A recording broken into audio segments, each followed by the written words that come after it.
This episode was sponsored by the Geopolitical Insight and Education Foundation. Want to find out more? Check the link in our show notes. Welcome to another episode of Legal for Tech, the podcast. So guys, you do recognize my voice. It's always Rosie here. And as I've said many times, this is just a group of students and young professionals who are very interested in anything that has to do with technology. And yes, it's regulation. And today I'm joined by my friend and colleague and producer of this podcast, Giacomo Di Gregorio. Hi, Jack. If you Great to get see you. bored of this introduction, you can always skip it. No, I'm always happy to cheer you up. Anyways, everybody, we are here also with someone that has already come on the podcast and is now in a great partnership with us. So big cheer up for Bennett Iorio. Hi, Bennett. Great to see you. Hello, great to see you both. Thank you so much for having me on again. I'm very excited about our partnership between the Geopolitical Insight and Education Foundation, the very long name again, and L4T, which is a much more manageable name. And by the way, as you both know, I am joined here by my dear friend of a decade now, Brent van der Heiden, who is the CEO of MapAtlas. And we're going to be talking, I'm sure, about the joint piece that we've authored in our Drivers of Instability and Effects on Our Democracies commentary series called Who Owns the Map? I mean, Bennett just saved me from saying Bennett's surname. So thank you so much, Bennett. By the way, because you've already been on the podcast and our listeners may have a memory about who you are, let's just give them a kind of recollection about what the GIEF or GIEF is. Yes, this is an ongoing problem. The German pronunciation of the foundation would be GIEF, and I keep on calling it GIEF, which is not great. So, Ben, make this straight for our listeners. What do you do, and why are you both here? Right. So the GIE Foundation, which is probably the easiest way to say it, is an independent think tank. We're based in Washington, but we have researchers, partners, and collaborators all over the globe. I'm very pleased to say in the US, but also the UK and France, Germany, Italy, Denmark. And we research and then make policy recommendations on democratic stability and resilience. That's our mission, to support democratic stability and resilience. And the way that we do that is by researching the drivers of instability and then trying to find leverage points where we can hopefully materially affect things for the better. Speaking about the article, I would like to ask you, Brent, if you could also introduce yourself, like what is your background, why are you here, and what is the topic of the article? Great. Hi guys. Thanks for having me. Great to be here. So I'm Brent. I'm co-founder of Mapmetrics and MapAtlas, and I started the company roughly 5 years ago. It happened because I was working as a data analyst with a marketing agency here in London. And to get there, every morning I was jumping on my motorcycle. I really loved it. Like driving through traffic in London, there's nothing better than that. And I was using Waze and Google Maps to navigate myself through the traffic because obviously, we need to know where the speed cameras are and that kind of fun stuff. Not because I didn't know where to go, but more to see what traffic is doing. And then I start realizing like these apps are way too good to be for free, right? So started me into it. And everybody knows if something is for free, you're most probably the product. So it's kind of like the rule of thumb. So then as a data analyst, I was just diving into this, what's happening. And then I went into this rabbit hole. And what I was finding was just a bit mental, like the amount of data that they're collecting and how they're using it. It's beyond ridiculous. And then I started to think like, okay, we're using these maps and we're building this actually for companies passively by using the maps. We're building this, and also by actively participating, we're building this for those companies. And we are the product, so that means they're spying on us constantly. The data that we're providing them goes to them for free.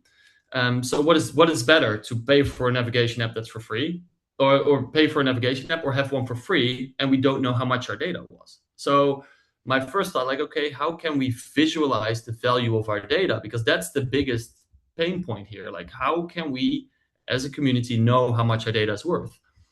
And there's not really a way, and that's also how they get away with it, because you're just paying with your data. This is for free. I'm just paying with my data. It's fine. Let's just like sign it because I'm paying with my data. It's all fine.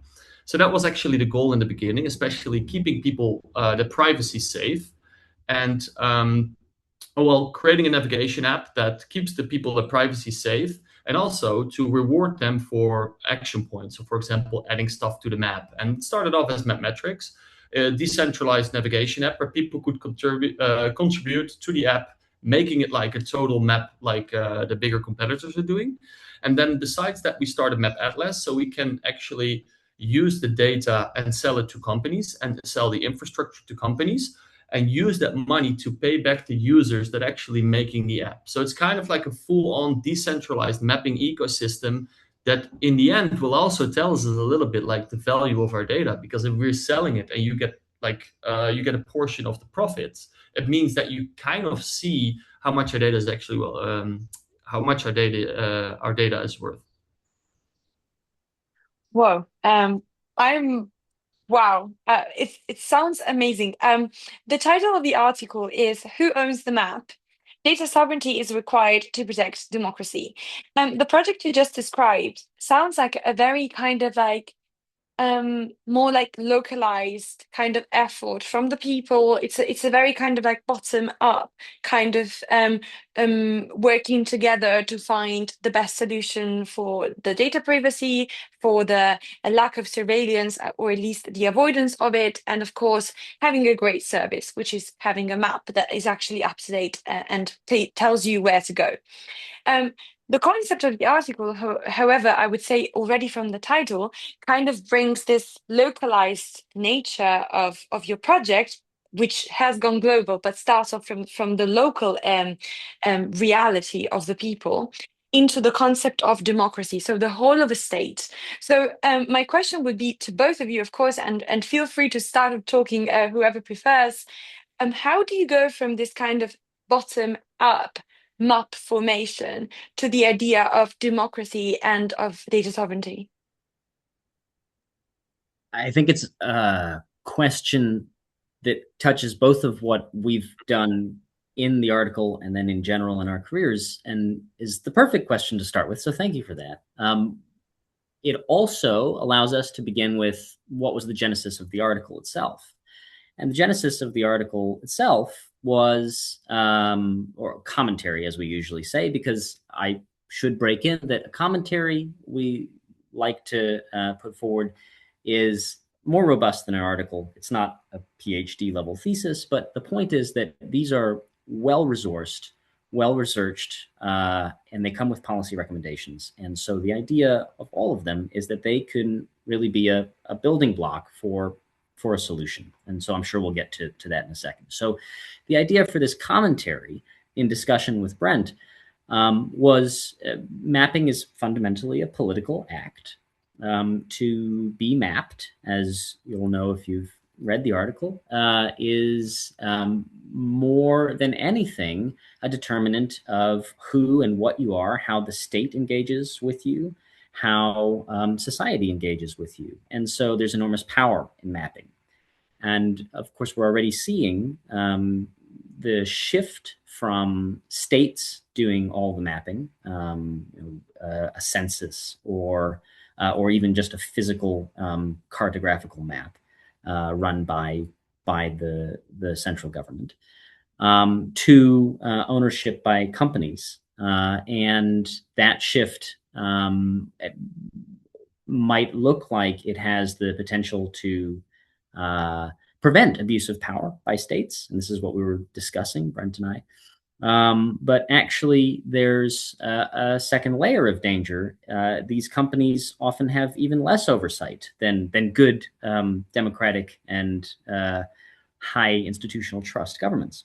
So the potential solution comes in the form of the technology of decentralized mapping, though even that, as I'm sure we'll get into, has enormous pitfalls. And so the governance of even decentralized mapping, how the data is used from a decentralized mapping service is supremely important for how we ensure that there's no overreach, whether from a company or a government.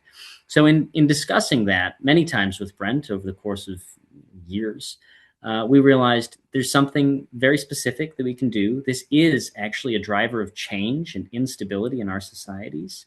And if we engage with the subject of this technology, what its potential impact could be, and what the good scenario looks like versus what some of the bad scenarios look like, then we might be able to build something bespoke, robust, and then go talk to folks like L4T about it, get the word out, and then maybe make a change based on that. I'll probably hand over to Brent there. Yeah, I totally agree, of course. And yeah, kind of the whole thing about mapping in general is that what we often don't think about is that there is not one map. When we see the map of the world, we think like the borders are there, they're drawn, and this is how it is. But this is from your perspective. You can go across the world, go to different regions, and ask them to show you a map, and it could look totally different. So that's already the first issue that you're having, especially like when you start to decentralize a map in general. Who is right and who is wrong? And there is no right or wrong, because the lines drawn are drawn by a country or by a company. So there you go already, that like lines are very, very sensitive topic. And that's super interesting. And that's definitely where we're diving deeper into, like, how can you decentralize this? How can you grow this? How do we need different versions? Is there one that fits all? Is there like different variables here that you could integrate into the map? There's like a lot of question marks that are very interesting that we have to look into. I mean, I remember this notable moment in which I think it was Google that named the Gulf of Mexico, Gulf of America, and the whole world was like, oh my God, American maps are different from ours. It was a huge crush. My question then would be like linked to this point that you made here. Like, you know, a lot of what we are is of our physical kind of reality is defined through definitions, through names of streets. You can basically communicate to people. At least one very important fact about yourself, and indeed location data, is sensitive data, because when states, companies, your friends know where you are, they can locate you. They can know exactly how to find you, basically. How do you ensure in the concept of a decentralized map that, yes, people are protected from oversharing, but also that the kind of very important feature of maps of being kind of reachable from any other point in space is maintained, as you said, regardless of the fact that we are talking about a decentralized system where there isn't one axiom that defines it all? You really opened a can of worms here. There's a lot of different angles we can talk about this, but let's kind of like go from the top. Like let's now take the average user. They use like one of the big tech mapping systems, right? The whole reason why that is or is not, that's also debatable. GDPR, so compliant with your privacy regulations, and they are transparent about the data that they have about you and that kind of stuff. So the reason why we kind of like going into this, we trust them because it's the best version of the map. So a user will always go for convenience above protection of their data, because convenience is instant, protection of the data is in the long term. So they don't really feel like their data is used anyway.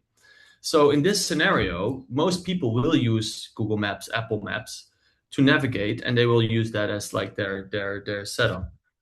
But now the main question is, do we need to give our data to use this map? And a very clear answer, no. The only reason why we're talking in the first place about privacy sensitive information is because the big tech companies are demanding our data. And it's a whole different story. So if you think about the fact that when I'm using one of those apps, then they know where I am because I approved them to track me in a live data in their database. They know what I'm looking for. They know my IP address. They know where I'm going. They know where I've been. They have an entire log from my history and everything, purely because I allow them to do so. And I allow them to do so because they have the best version.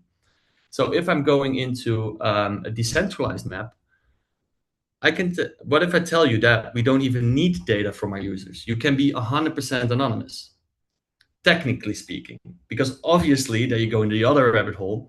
You're using a device like iOS or Android, and they have a GPS chip as well. So you will be tracked via a device, regardless if you're using a decentralized map or a map of those partners. What cannot happen is cross-referencing. So, for example, if I'm using Google Maps on an iPhone, then they both can track me. But if I use Apple Maps on an iPhone, Google cannot track me.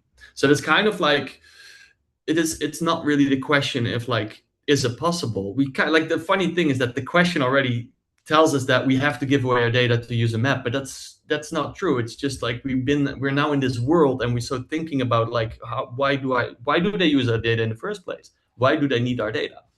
I think one very funny one is that when you go back, like, I think, is it 5 or 10 years ago, when you had the flashlights that you need to download them as an app on your phone because it was not integrated in the software yet. Like in the beginning, Ben knows what I'm talking about. You get back then you get like a push notification. Do you want to activate your location data for a flashlight? And now you still have it on those games. And the only reason why these flashlights are for free and those games are for free is because they're collecting your data, and they can sell this data to ad brokers. And they know your login, and they know where you are, so they can have targeted data. And all that stuff is just, we're so used to giving away our data that we now think that there is no way to use a map without giving it away. And that's actually quite kind of like why we're here and why we're talking about this.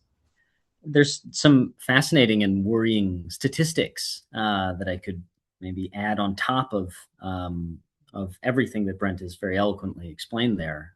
Just a couple, actually, maybe even just the one. If there's one takeaway statistic from the whole afternoon's discussion, it's that 4 spatio-temporal data points, so where and when you were, is enough to uniquely identify 95% of users, apparently. So anonymization is essentially impossible if you get just 4 of those data points. And so many of those data points are coming from so many different vectors. Famously, I think that the US military bought location data from a Muslim prayer app that had tens of millions of users. Of course, we know all about geofence warrants, which in US versus Smith in 2024 was thankfully declared unconstitutional in the United States. Also in Europe, there's fairly strong protections. Actually, even stronger protections, I believe, against geofence warrants, but that's not true around the world. And geofence warrants, just for potential listeners, are essentially where an agency, a police agency, let's say the FBI, asks a owner of data, let's call it Google, for geospatial and temporal data on all the users in this territory at this time. And that can be used for a very positive use case, of course, to try to corroborate evidence and bring about justice. Maybe a crime has been committed. But it also means that inevitably hundreds, thousands, maybe millions of people are being swept up in that data dragnet at the same time as the one person or one data point that the FBI in this example is looking for. So there's enormous power and enormous potential for misuse of the technology. Remaining around the topic of data, you already explained what data sovereignty means in practice. From a more theoretical point of view, could you tell us what what is the meaning behind the idea of data sovereignty in relation to maps?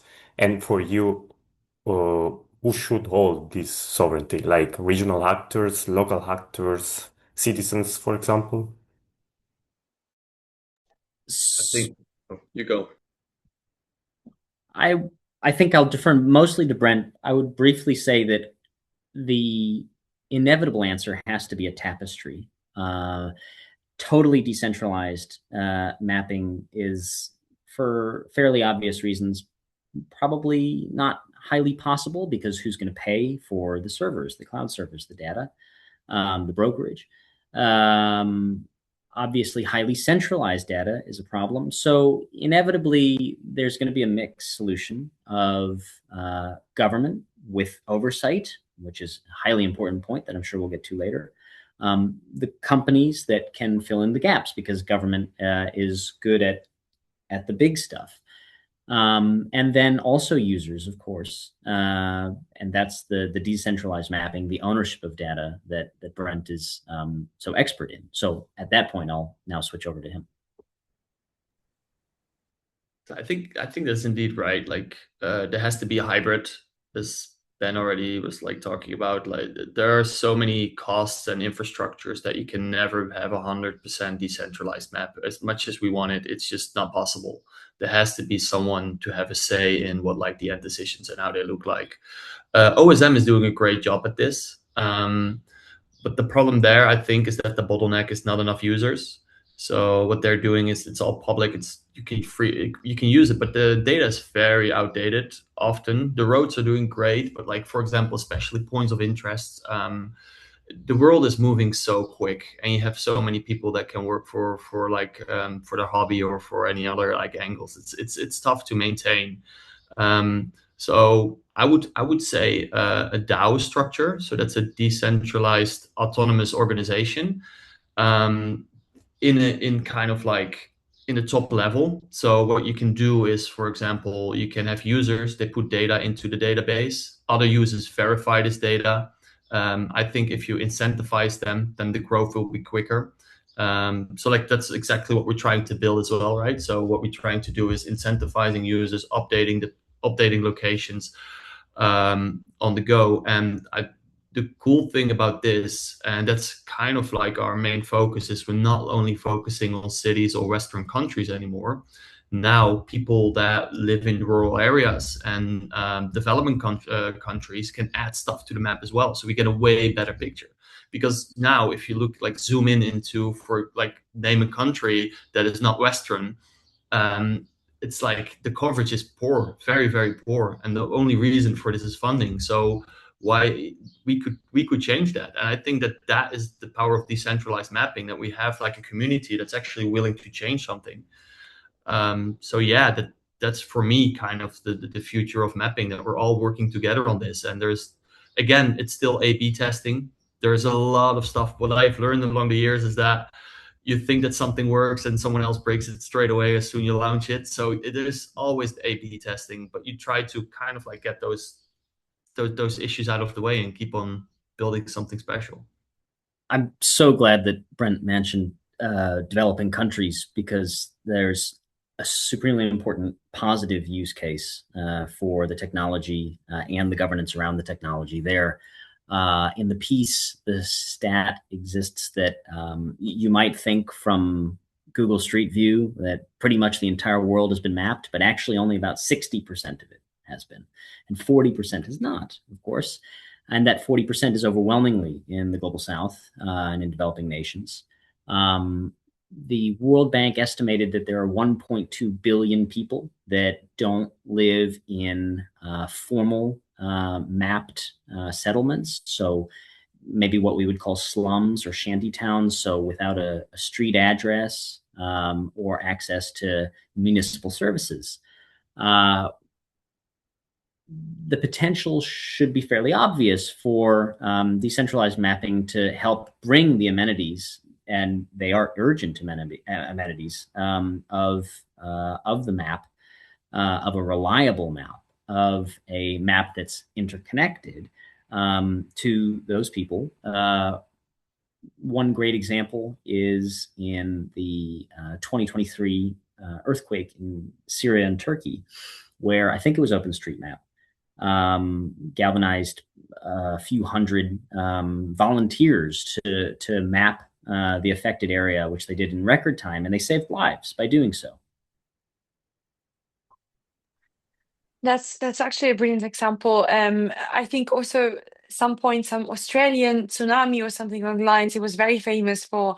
It was OpenStreetMaps in that case, which, for reference, is the OSM that Brent was talking about earlier. It's a volunteer-based maps database that is, I think, based in the United Kingdom. I'm not sure. I will. I think so. No. Yeah. Yeah. Okay. That said. So, I mean, as you described it, this solution, of course, of decentralized mapping is a hybrid solution. As we saw, I mean, it's impossible just to have it operated by the citizens. There must be a certain degree of kind of data altruism, from what I gather. So there must be a giving from the citizen side, but not an excessive giving that would then kind of harm their independence, freedom, and everything that mass surveillance kind of brings about. Um, in terms of the other side of the hybrid, of course, I mean, coming from a Western perspective, I would say there is a kind of view that is a bit better if it's a private company, maybe, especially, in the US, in the UK, rather than the state kind of having oversight over things.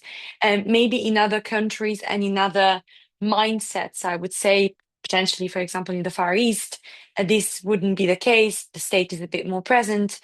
Um, what would be the other kind of head of the Hydra? So on the one hand, we have a strong popular participation, and popular, I mean citizen participation.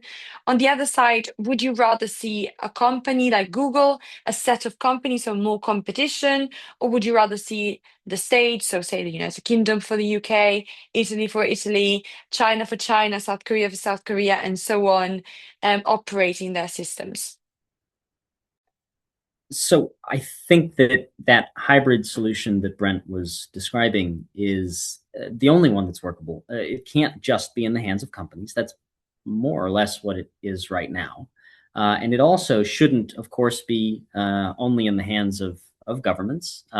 We could briefly detour into China's social credit system, which is very largely built on spatial data, also on financial data and social media data. But for those of us that don't know, the social credit system does track many aspects of Chinese citizens' lives, from their movements to their payments to their social media posts. And it's an interlocking tapestry that gives a series of scores that can then really materially affect their lives, their ability to purchase plane tickets or get a mortgage, that kind of thing. So obviously it can't, data can't just be held in the hands of the state. And it also matters what kind of state and what kind of oversight that state has. Equally, a company without strong state oversight is just as liable for different reasons, for probably, I would suggest, the reasons of profit, to use the data potentially irresponsibly, sell the data perhaps to places that it shouldn't be sold. So the solution is not a simple one. It's a nuanced one. The 5 recommendations that we have in our piece are interlocking, and they are firstly to legally classify high resolution spatial data. And so that would mean ensuring that data that's at a certain resolution gets a sort of protected legal status, which is, of course, a regulation question. And we would need to define open standards for spatial systems, for their provenance, for their verification, their interoperability. And I know Brent will want to talk about that.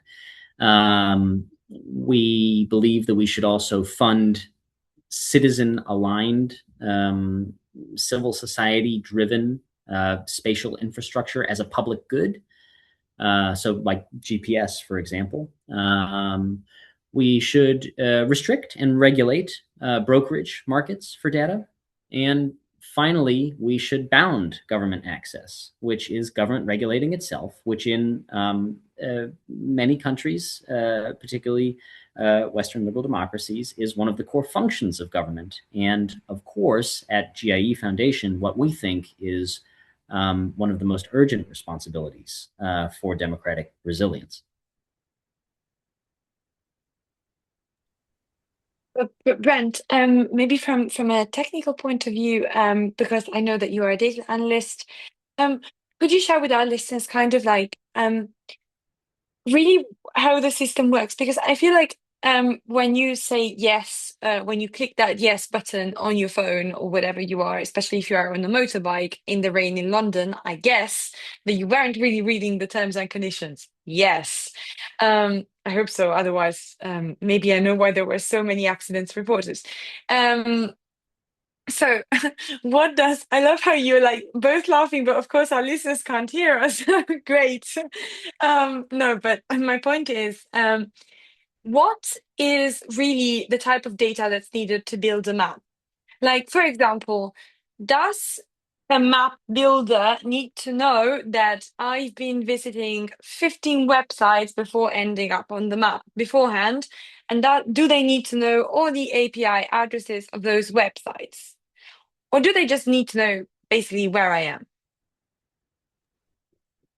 Yeah, very, very good question. I would like to let you know that it's very sunny in London today. So 25 degrees, very sunny. So no, but joking aside, it's funny that you dive back into the data tracking, because we're going now like, okay, do they need to know the 15 first website that I visited? It has nothing to do with like geolocation data. It's just the funny thing that we're already thinking, and it's so embedded as normal, is actually a little bit worrying, because there's no one that, like, the only reason to track this is to know your behavior online. And we don't need your behavior online. What we need is you to participate on the map. And we also, well, if you kind of like you want to know exactly when somebody added something, yes, we need the location data. But we could do it in so many different ways. So what you could do is what we were experimenting with in the first place, for example, reviews.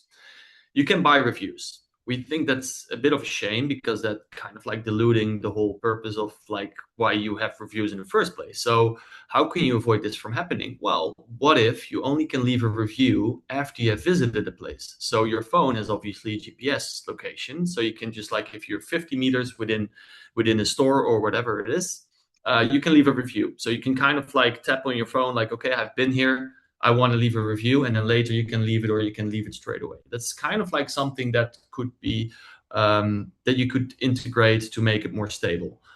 For adding a point of interest, you could say like, well, you need to be there in person as well, otherwise you wouldn't know it's there. But if you, for example, look into a website and you see like, hey, this website is saying exactly the location of this store, I'm not there, but it's not on the map yet. So why would this person not be able to add this to the map? So what you could do then is, for example, with a voting system. So if I'm adding a new store on the map, 5 others will receive a notification. Is this true, yes or no? And you can do this also in different manners. So for example, if you get a notification like, hey, there's a new store, this is the information, what is the name? And then it's like, if the second person get this notification and he looks it up and it's like, well, there is no store because the name that he's like replying is wrong, or whatever it is, then we know like, hey, this is false data. So we tried this a lot because it's very complicated to make this work correctly. So you try to kind of like, what you also don't want to do is, for example, if there's an incentive, in our case, that you allow people to add friends, because then they can push something, send this notification like, hey, I've uploaded like a new location, and then they can just make up stuff just to get credits or whatever it is.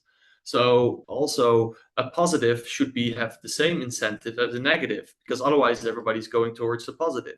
Like all those little tweaks to make the map more accessible for people to edit and additionally make it better. There's a lot of, again, A/B testing going on, like what works, what doesn't work. So it's very important as well that when you come up with a new system, you not automatically drop everything on the map. You just put them in buckets. You have test A, we put them in bucket A, test B, you put them into bucket B, and then you can kind of like constantly see which are returning the best results and where the Achilles heels is. So yeah, it's a lot of testing, a lot of trusting as well, but also hoping that a lot of people try to break the concept so you learn where you can improve it. How can products like MapAtlas achieve greater market access and compete more effectively with tech monopolies? Oh, that's actually a very good one. We could use the users better because first of all, they're anonymous, so they don't have to be afraid that they share data that later ends up in an AI training model where they're being spied on. Second of all, you can ask them directly, like, hey, for example, just top of my head, I mean, there's so many examples, but top of my head, in the future, for example, you have a store, you run a promotion, and you want to get more people to your store. But you don't want to advertise across the entire town like normally you did with Facebook. If you have a lot of people participating on the app, you can also send them a notification like, hey, you have uploaded something near here. Are you interested to go to the store? Obviously, there's advertising money, but this person is anonymous, but still we know where the location is of this person. Only it's person X lives in this neighborhood. So that's totally different than the exact name of the person, credit card details. It's for us as a number rather than a person. And I think that's a big difference with GDPR in general.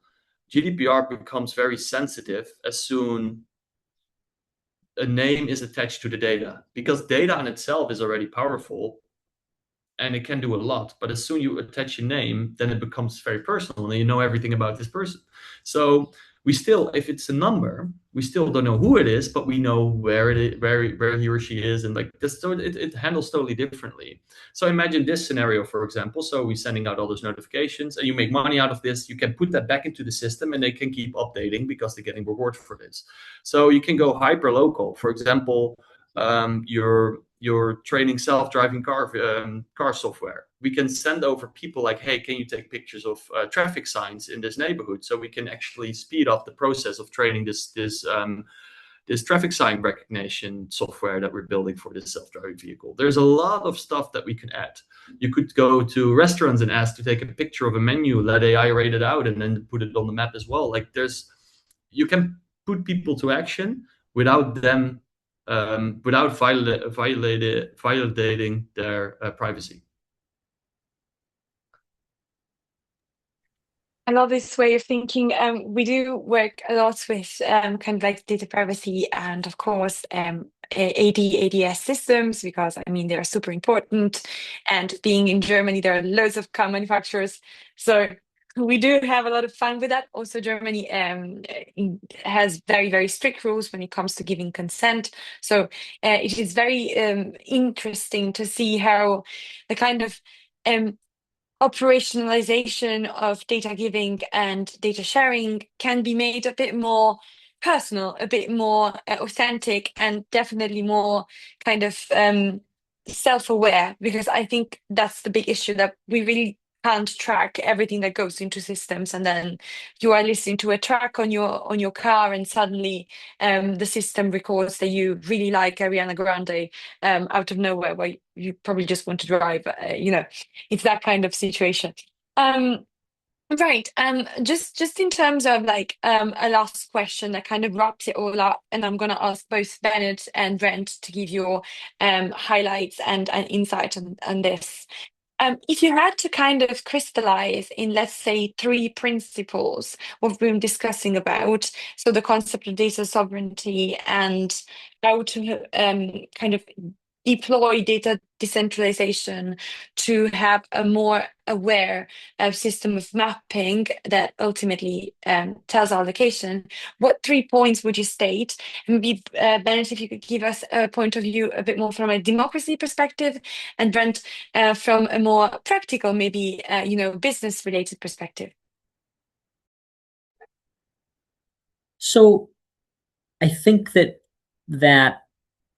is going to sound a lot like I'm repeating some of our previous policy recommendations, which I'm very happy to do. I think that it can be well crystallized into that there needs to be a healthy civil society understanding of what our data does for us and how it's used and how it can be used, both good and bad scenarios. I think there needs to be more regulation of companies and how they use data, spatial data, in fact, all data, and how it's sold and bartered. And then there also needs to be more oversight and regulation of governments for the exact same reason. And so if you can hit that trifecta of governments with oversight, companies with oversight, and healthy civil society awareness, then I think that we could see the use of spatial data move towards the good scenarios, increasing coverage, increasing access that we've seen, and not the bad scenarios, the surveillance scenarios. Yeah, I'm going to overlap a little bit as well here. But I think the key one is people have to get more aware of like where the data ends up, because companies are not giving it away. They're not going to tell you what they have in the back end. We see lawsuits from the European Union going to American tech companies. They buy it off like fine, like speeding tickets. They don't care about that much. And the biggest issue is those are the cases that they actually could crack. And that's a very scary insight, because they can, like, we cannot see in the back end. Nobody can see in the back end. And the fact that there are already like some stuff that comes to the surface tells you enough what's really going on. So I think that, like, first of all, the user awareness, like your data is way more than you think it is. And it is, yeah, you have to be a little bit more protective about it. That's the main one. Second, join these organizations and add data to like open sources and be anonymous and just help open source build, because there's no way to fight a big tech company that gets all their data for free without participation from users. So I think if the more users we get, the better we become, the better we can fight these guys and keep people anonymous while still making A quality products. And the last one,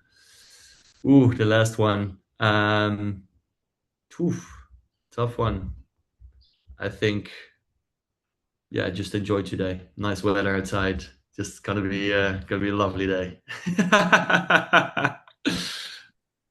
I love you both, how you go like, I'm sorry, I'm going to repeat myself. It's good that you remain consistent for the entire duration of the podcast to your own ideas. We appreciate that.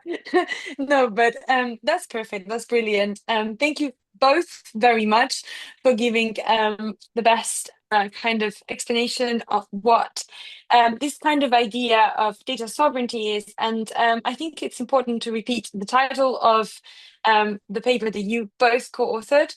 So it's called Who Owns the Map? Data Sovereignty is Required to Protect Democracy. So it's a great publication that, of course, has been kindly published by the GIEF Foundation. And we all hope that you're going to enjoy it. And of course, it comes with this podcast. So listen to the podcast and read the piece and let us know what you think about it. Thank you so much, Bennett and Brent. This has been a pleasure to meet you both. I mean, see you both. Pleasure's all mine as always. Thanks for having us. A lot of fun. Thank you so much. And this was all for this episode of the Legal for Tech, the podcast.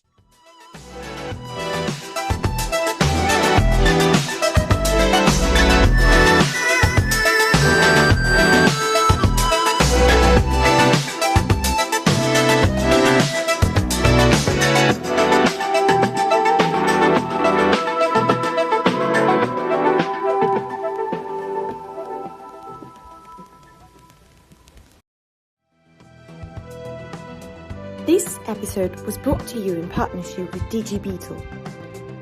DG Beetle helps privacy professionals to stay up to date with the most important European documents in the AI, data and digital space every day.